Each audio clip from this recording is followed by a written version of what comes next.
Subtitle Edit 5 is out of beta, and now we are in the release candidate section, and this was more or less a post that was kind of updated right here as of 2 days ago.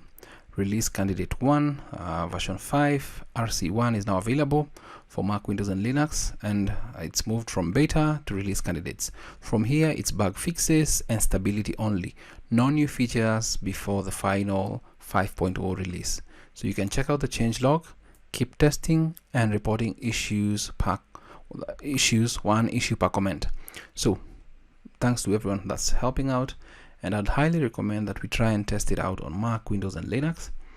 As I've mentioned, this is, if you open the changelog, you'll get this, and you can see what's kinda in the RC1, and you can also read more on what's been added in the beta versions, because I do believe the last beta was beta 33 right here, and you can see a ton of things that were added, which is really important. I've gone ahead, downloaded, installed the portable version, and if we actually go to releases right here, you can see Subtitle Edit version 5.0.0 release candidate 1. As you can see, it's a pre-release, and then you can see the date, and you can download the setup, but please take note that this one might overwrite. Maybe if you're on Subtitle Edit 4 on Windows, it might overwrite that, so you may need to get the beta version, this one that is a zipped one, and then you can extract the files on your computer and then test it out.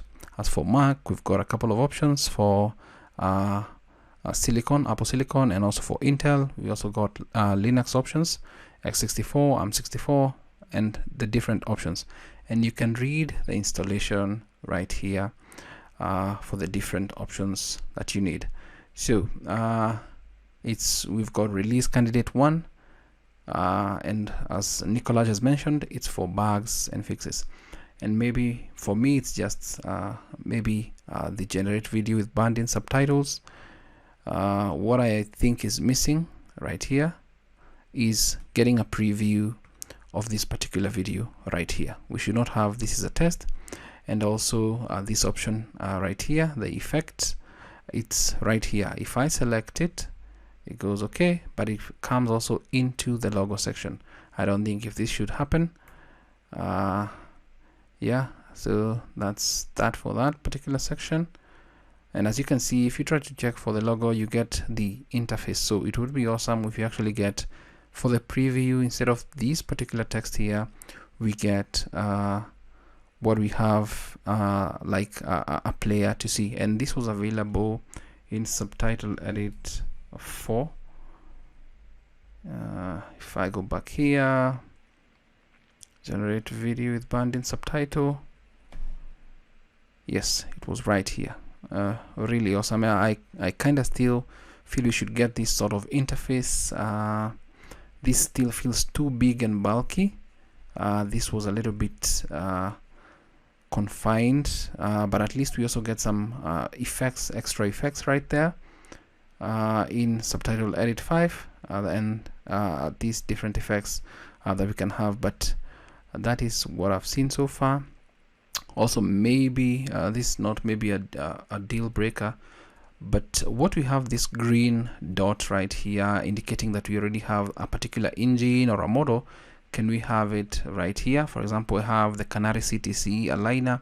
Can we also have that more or less green dot right there?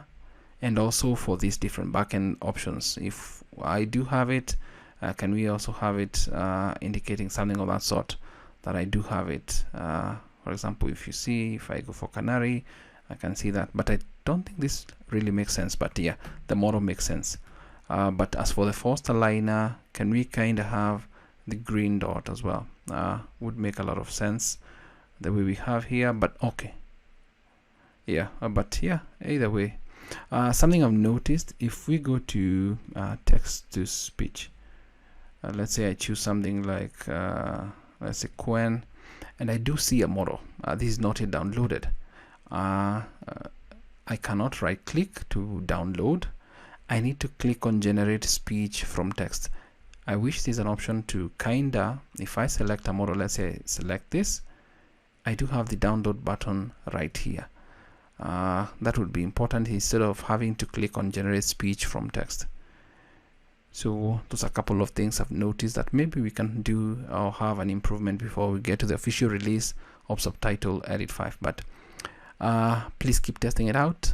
Let's see the issues, the bugs that can be fixed before the official release of Subtitle Edit 5 is ready. That's it for this video. I hope it's of value to you.